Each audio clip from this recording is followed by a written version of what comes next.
joined by quarterback Jarret Doege. We'll open it up to questions and start with Greg Hunter. So, Jarret, walk me through the year in terms of your progress. I mean, where were you at the start of the year? Do you think you were a little bit behind because of the whole pandemic stuff? And then how have you progressed as the year's gone along? Yeah, I don't think I was behind. I took the whole pandemic thing and, kind of ran with it. And I think I progressed as a quarterback.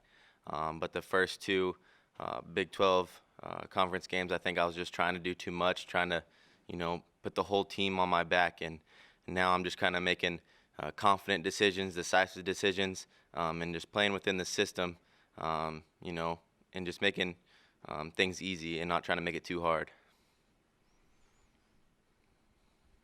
Cody Nesper. Hey, Jarret. So I'm sure you're on a pretty good streak of ball security. I was just wondering if you could tell us about what goes into that. Neil has said a couple times that it's mostly decision making, but I was just wondering what your thought is. Yeah, I would say the same thing. When you're decisive with what you want to do and where you want to go with the ball, you can't really turn it over that many times. John Antonic. Hey, Jarret, these guys they get off to incredible starts in the games that they played this year, and they've obviously put up a lot of points. Is it tempting to try to get into a track meet with them, or do you try to do things to maybe slow the game down a little bit and possess the ball? What's your thoughts there? I think we're just going to do what we do on offense. They're going to score points. It's Oklahoma. They always got really good offenses. But I feel like if we play like the way we've been playing, we'll be right in the game, and it'll be a fourth quarter game. Greg Hunter. So, Jarret, you saw Neil Brown's offense when your brother ran it. And now that you're in it, is it different than it was at Texas Tech? The same? How are the changes, and how have you adapted? Yeah, I don't know exactly what they ran at Texas Tech systematically and stuff like that, but I think my brother maybe threw it a little more. I don't know if that goes into, the run game and all that stuff, but I think for the most part it's pretty much stayed the same. And, Coach Brown's probably grown his offense and done a couple different things since then too. Back to John. Yeah, a follow-up to that one.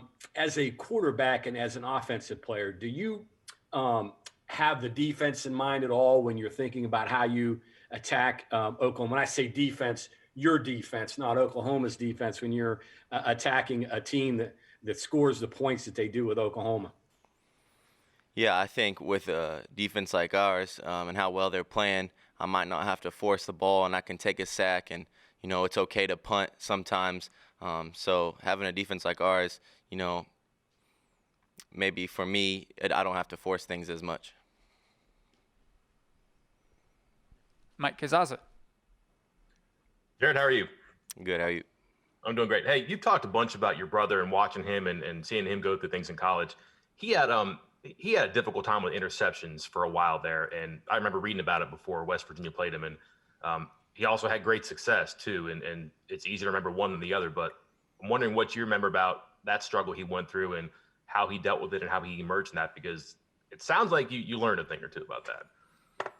Yeah, just watching him and going through and seeing him battle through adversity was huge for me. And my dad always taught me and my brother, to play the next play. And that's the biggest thing you can do when you throw an interception or turn the football over is go ahead and play the next play, and every play is individual. Greg.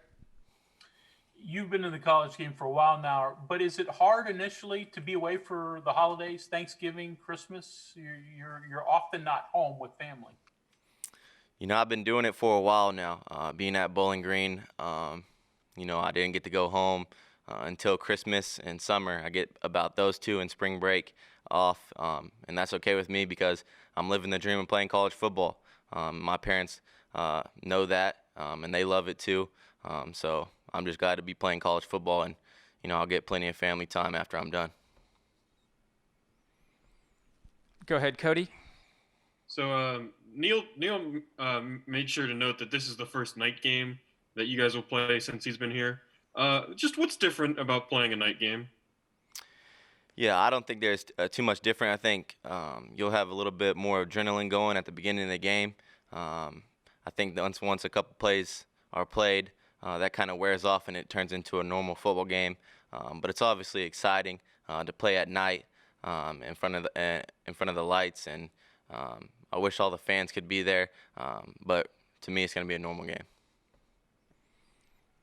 And back to Greg. And finally, for me, Jared, you mentioned your parents. Do they get a chance to come to Morgantown for games at all? Yes, my parents make every single game. They haven't missed a single game that I've started in. Any other questions for Jarret today? Okay, Jarret, thank you very much. Appreciate the time. Thank you.